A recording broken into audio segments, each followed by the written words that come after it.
अरोड़ा जी, इसका एक और पहलू भी है, ये जो स्टैंडिंग कमेटी है उनकी एक रिकमेंडेशन है कि प्राइवेट सेक्टर को भी इसके अंतर्गत होना चाहिए। जैसे कि सारे देश ने देखा 2G स्पेक्ट्रम वाला केस, इसमें मैक्सिमम कारपोरेट बॉडीज हैं वही इस करप्शन में इन्वॉल्व हैं, इसलिए इस देश को बड़ा खतरा है जो करप्शन हो रही है कारपोरेट सेक्टर में।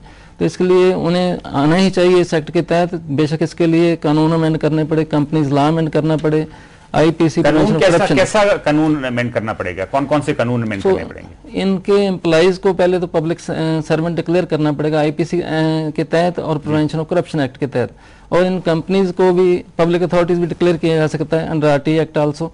एंड इसके अलावा एक्ट बना के इनके ऊपर प्रिवेंशन ऑफ करप्शन एक्ट लागू करने के लिए उसी तरह का जैसे स्टेट के लिए प्रोविजन है, स्टेट विल गिव परमिशन, और परमिशन खत्म भी हो सकती है टाइम के साथ जैसे अमेंडमेंट के प्रस्ताव है, लेकिन एट पार विद स्टेट रखा जा सकता है इनको प्रिवेंशन ऑफ करप्शन। एक प्राइवेट दायरे में काम अभी करते हैं जी, अभी मुझे लगता है कि प्राइवेट कंपनीज को बहुत कुछ अचीव करना होगा इस पूरे मामले में, और जिस तरह की बड़ी बड़ी कंपनियां जैसे विप्रो है, इन्फोसिस है, तो वहां इस तरह की कुछ सेल्स छोटे छोटे बने हुए हैं, और वहां सीधे जो छोटे लेवल के भी एम्प्लॉई है वो सीधा रिपोर्ट कर सकते हैं।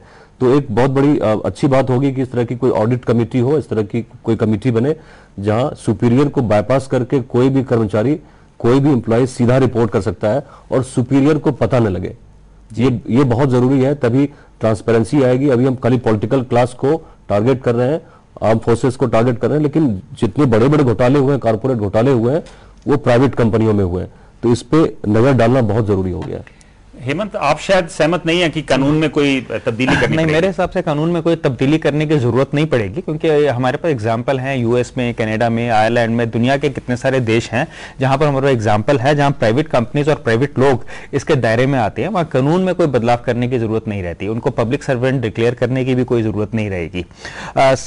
जितने जो प्राइवेट की जो करप्शन है वो एक अलग तरह की है, वो मीडिया ऑर्गेनाइजेशन के बहुत सारे केसेस हैं, मैं कुछ स्पेसिफिक नाम नहीं ले रहा, यूएस में, जहां पर रिपोर्टर्स उन्होंने कुछ इंफॉर्मेशन लेके आए, दे फाउंड, दे मेड, साल भर मेहनत करने के बाद उन्होंने एक बहुत बड़ा स्कैम अनर्थ किया जो पब्लिक हेल्थ के लिए या पब्लिक अदरवाइज पब्लिक वेलफेयर के लिए इट वाज अ डेंजर।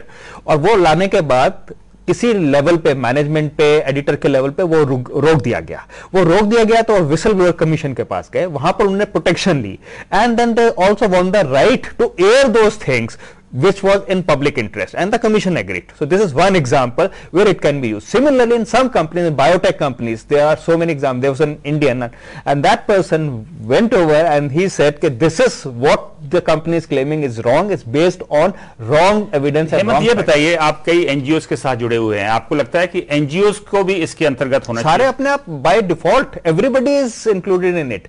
आप एनजीओ, आप चैरिटेबल ऑर्गेनाइजेशन रन करते हैं या आप एक प्राइवेट कंपनी रन करते हैं, आप कुछ गलत करते हैं, आपके हर एम्प्लॉय को यह राइट है कि वो आए और वो एक कमीशन को बताए, और क्योंकि वो एक कमीशन को एक डिस्क्लोजर दे रहा है अंदर हेराफेरी की, तो इसलिए उसके अगेंस्ट एक बदले की भावना से कोई एक्शन नहीं होना चाहिए। इसके लिए सीआरपीसी में ऑलरेडी प्रोविजन है, सेक्शन 43 है सीआरपीसी का, जो ये प्रोवाइड करता है कि every person has a duty to inform of certain offences. Unfortunately वो ऑफेंसेस की जो लिस्ट है वो बहुत कॉम्प्रिहेंसिव नहीं है। अगर आप वो इंफॉर्मेशन जो आपको पता चले क्राइम कमिट हुआ और आपने नहीं दी गवर्नमेंट को या पुलिस को नहीं दी, तो आपके लिए 6 महीने की कैद है। So CRPC also has that provision, but unfortunately that is not being followed. Hemant, जो ड्राफ्ट बिल है वो पॉलिटिकल पार्टीज के ऊपर साइलेंट है शायद, तो आपको लगता है कि बाय डिफॉल्ट दायरे में लाना चाहिए? जिस पे साइलेंट है बाय डिफॉल्ट, मेरा यह मानना है उन सब पे ये लागू होगा। इसमें एक चीज जो मुझे लगता है बहुत बड़ी चीज है जो हमारे विसल ब्लोअर्स एक्ट में नहीं है, वो है इंसेंटिव स्कीम। अब आप बताइए, मेरे को विसल ब्लोअर को इंसेंटिव देना बहुत जरूरी है। यूएस में जो लॉ है, इट सेज अगर आप पब्लिक फंड बचाते हैं या आप कोई करप्शन एक्सपोज करते हैं, there is a incentive from 15 to 20% of the money which you have saved to the government. That is called the finder's fee. So you get a finder's fee. If you have that kind of provision, आप देखें हिंदुस्तान से 5 साल में सारी corruption clean हो जाएगी, and we would be very rich people, including me. हिम्मत, उसमें एक डेंजर भी है, उसमें एक डेंजर भी है कि वो इंसेंटिव लेने के लिए कुछ लोग क्राइम को अबेट भी कर सकते हैं। जी ये चांसेस बहुत कम है, क्योंकि यूएस के एग्जांपल से मैं अगर आप देखिए जो कॉर्पोरेट करप्शन और बाकी जो उनके विद इन द गवर्नमेंट जो करप्शन एक्सपोज होती है, तो ऐसे हमें एग्जांपल देखने को कम मिले। ऐसा नहीं हम we would be the first one to do it, the other countries who are doing it, so we would be following and learning from their experiences, and if we learn from their experiences I think they have a very healthy experience. जी ब्रज, एक time bound clause था, 5 साल की पुरानी जो complaint है शायद उसके ऊपर आप विसल नहीं ब्लो कर सकते हैं, वो स्टैंडिंग कमेटी ने रिमूव कर दी है। तो आपको लगता है ठीक किया है स्टैंडिंग कमेटी ने? मुझे नहीं लगता, इसके पीछे कोई लॉजिक मुझे दिख नहीं रहा है। अगर कोई 5 साल पहले, 6 साल पहले, 10 साल पहले कोई बड़ा सा क्राइम कमिट हुआ है तो उसको एक टाइम बाउंड एक फ्रेम में बांध देते हैं, तो इससे क्राइम खत्म नहीं हो जाता है। इसके पीछे का लॉजिक बिल्कुल साफ दिख नहीं रहा है अब तक। लेकिन इससे ऐसे नहीं लगेगा अगर कोई टाइम लिमिटेशन नहीं रखेंगे आप तो एक पेंडोरास बॉक्स सा खुल जाएगा, मतलब बहुत बहुत पुरानी कंप्लेंट्स भी 10 साल पहले अगर किसी ने मर्डर किया तो फिर वो उसको आप मिटा नहीं सकते ना। टाइम बार होना चाहिए। 10 साल पहले कुछ किया, कहीं गड़े मुर्दे निकलेंगे फिर 10 साल पहले कुछ किया है, अगर हम उसको टाइम पे उनको डिसाइड कर सकते हैं तब तो बात ठीक है। इसमें I would like to add something Kamal ji, इसमें सीआरपीसी में प्रोविजन है, वो बताता है कि कौन सा ऑफेंसेस टाइम बार है, कौन सा नहीं है। We should follow that example. जो 7 साल से ज्यादा जिसमें पनिशमेंट प्रिस्क्राइब है, अगर कोई ऐसा ऑफेंस कमिट हुआ है उसके लिए कोई टाइम लिमिट प्रिस्क्राइब नहीं है। If a crime has been committed where the maximum punishment is more than 7 years, then there is no time bar for that. This is what CRPC says. And we should follow the same example. अगर कोई serious crimes हुए हैं, heinous crimes हुए हैं, अगर कोई ऐसा offence है जिसके 3 साल के लिमिटेशन पीरियड है और तो वहां पर वो उसमें 3 साल तक अगर आप कॉग्निजेंस नहीं लेते, देखा होगा यूएस में बहुत सारे केसेस इन्वेस्टिगेशन के आते हैं जो 20 साल पहले क्राइम होता है, उसको वहां की agency depend on the seriousness of the crime. और फिर आपका क्या मानना है, कोई समय सीमा होनी चाहिए? नहीं होनी चाहिए, क्योंकि बात तो है कि किसी के पास कोई इन्फॉर्मेशन है कि यहाँ करप्शन हुई है, उसके डॉक्यूमेंट है, उसकी एविडेंस है, यदि वो प्रोवाइड करता है और बताता है, डिस्क्लोजर करता है कि ये करप्शन हुई है यहाँ पे, तो उसको के ऊपर कॉग्निजेंस ना लेने का कोई कारण ही नहीं है। यदि करप्शन थोड़ा दिन पहले हुई है और जैसे हेमंत जी कह रहे थे प्रिवेंशन ऑफ करप्शन एक्ट में 10 साल तक की सजा है और आगे बढ़ने जा रही है, मेरा ख्याल है उम्र कैद तक भी होने की संभावना है। तो जब देश इतना सीरियसली लेता है प्रिवेंशन करप्शन को, तो मैं नहीं समझता कि इसके ऊपर समय सीमा होनी चाहिए कोई भी। अरोड़ा जी, ड्राफ्ट बिल में एक और प्रावधान है कि अगर शिकायत सही नहीं पाई जाती तो कंप्लेनेंट को 2 साल की कैद भी हो सकती है। वो पहले था जो रिमूव करने के लिए अब स्टैंडिंग कमेटी ने रिकमेंड किया है जी। हमने सभी ने प्रोटेस्ट किया था जब ये क्लास थी। आप इसको थोड़ा सा डीपली देखें, जैसे पंजाब में लोकपाल एक्ट है, उसको लोकपाल को कोई पावर नहीं स्वयं रिकमेंड करने की, इसके बावजूद उसे भी ये पावर दी गई है कि जो फ्रिवलेस कंप्लेंट है तो 2 साल की सजा के लिए प्रोसिक्यूट कर सकता है।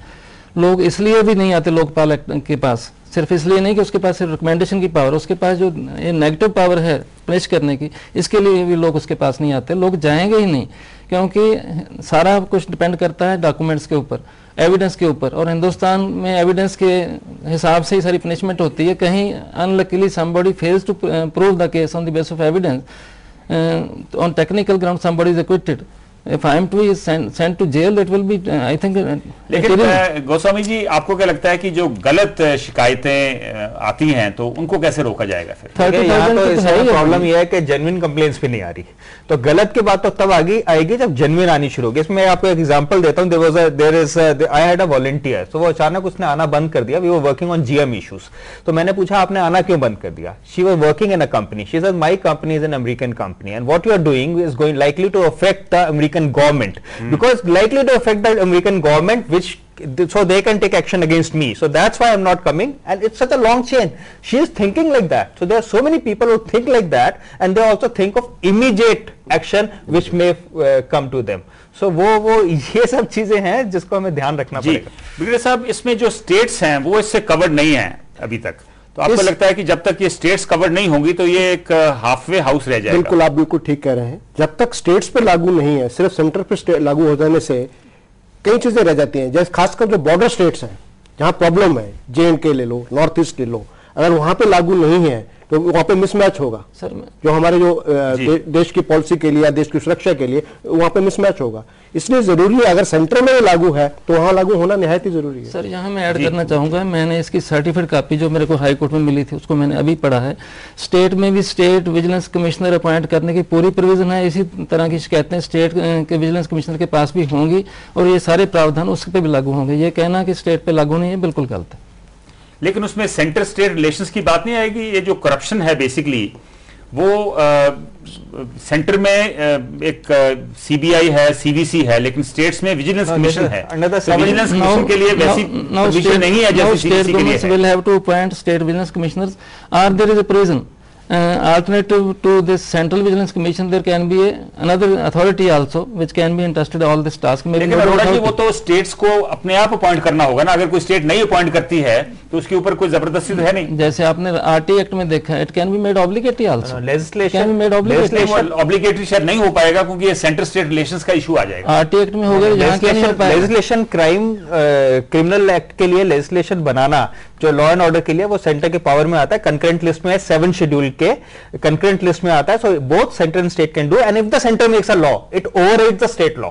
This is what the constitution says, and that is the position as of date. Only if the issue is in the concurrent list. It is in the concurrent list. So this is in the concurrent list. दूसरी एक और feeling है कि जो CVC है वो election commission की तरह एक कॉन्स्टिट्यूशनल बॉडी नहीं है.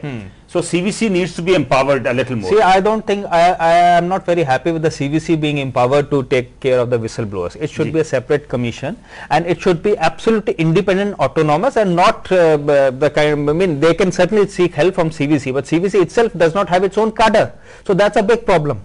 वो वहीं से रेगुलर पुलिस से लोग आ रहे हैं, वहां पर उसमें जा रहे हैं, तो इसी तरह की प्रॉब्लम यहाँ पर भी आने वाली है. विसल ब्लोअर की रिसोर्स कंस्ट्रेन होने वाले हैं.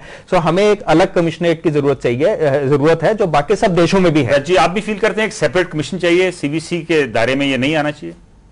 अभी तक सीवीसी को नोडल एजेंसी बनाया हुआ है इसके लिए. सीवीसी के पास कोई किसी को पनिश करने का कोई पावर नहीं है. आप रिकमेंड करते हैं, सरकारें जो राज्य में बैठी हैं, केंद्र में बैठी है, वो उसको इंप्लीमेंट करेंगे. ये बेहद एक तरह से निराशाजनक अभी तक नजरिया रहा है पूरे हिंदुस्तान में. कुछ भी उसका नतीजा निकला नहीं है. जी, अरोड़ा जी, आप कहना चाहेंगे इस बारे में कुछ? मैं जो समझता हूँ, इस एक्ट के तहत पहले ही प्रोविजन है सेंट्रल विजिलेंस कमिश्नर और any other authority to be appointed by the central government. Likewise in the state government, any other authority to be appointed by the state government. So there can be nodal authority apart from CVC. That is what is being thought even by the law makers. उसकी autonomy और उसके independence बहुत ज्यादा जरूरी है. Otherwise तो this would be just eyewash. Arora ji, इस bill में पावर ऑफ अपील इस समय क्या है? CVC will function like a civil court. So उसके बाद अगर कोई अपील है अगेंस्ट द सीवीसी तो वो आदमी हाई कोर्ट जा सकता है? I think the powers which have been given to CVC are some of the powers of the civil court, not all the power. Yes. For summoning the records, for summoning witnesses, etc., etc. These are available with every quasi-judicial authority, and high courts have always the power to review their decisions. So there is no need of any appellate authority. Hemant, जाते जाते आपसे पूछना चाहूंगा कि और whistle blowers bill को strengthen करने के लिए क्या करने की जरूरत है? ये सबसे पहले मैंने वो जो चीजें आपको बताई, सबसे पहले यहाँ इंसेंटिव भी चाहिए विसल ब्लोअर्स को, वो होना बहुत ज्यादा जरूरी है. दूसरी चीज एकदम टोटल ऑटोनॉमी और इंडिपेंडेंस होनी चाहिए. तीसरी चीज जो इसमें अभी तक लैकिंग, एक और जो चीज है वो है प्रोटेक्शन के. आपके जो आपकी एम्प्लॉयमेंट है, आपको उसको वहां से ट्रांसफर नहीं किया जाएगा, आपको वहीं पर रखा जाएगा, आपके अगेंस्ट कोई एक्शन नहीं लिया जाएगा, आपके अगेंस्ट फर्जी केस नहीं रजिस्टर होंगे, जो हिंदुस्तान में आम होता है. आप जैसे आप करेंगे, नेक्स्ट डे आपके ऊपर 4 और नए केसेस ठोक दिए जाएंगे और आपकी कोई सुनवाई नहीं होगी. आप कोर्ट में चक्कर काटते फिरेंगे, आपके सारे पुराने गड़े मुर्दे उखाड़ लिए. तो ये प्रोटेक्शन अभी भी इनकम्प्लीट है विसल ब्लोअर्स लेजिस्लेशन में. So I think lot needs to be done over in the lot needs to be done. आपका बहुत बहुत धन्यवाद, आप डिस्कशन में आपने हिस्सा लिया. भ्रष्टाचार आजकल एक अहम मुद्दे का रूप ले रहा है. Parliamentary standing committee on law and justice के कई सुझाव तारीफ योग्य हैं, लेकिन अगर विसल ब्लोअर बिल के प्रावधानों को सभी राज्यों में लागू नहीं किया जाता है तो ये एक अधूरा कदम बन के रह जाएगा. फिलहाल प्राइम के इस अंक में इतना ही. कल फिर मिलेंगे एक नए मुद्दे के साथ. नमस्कार, सत श्री अकाल, खुदा हाफिज.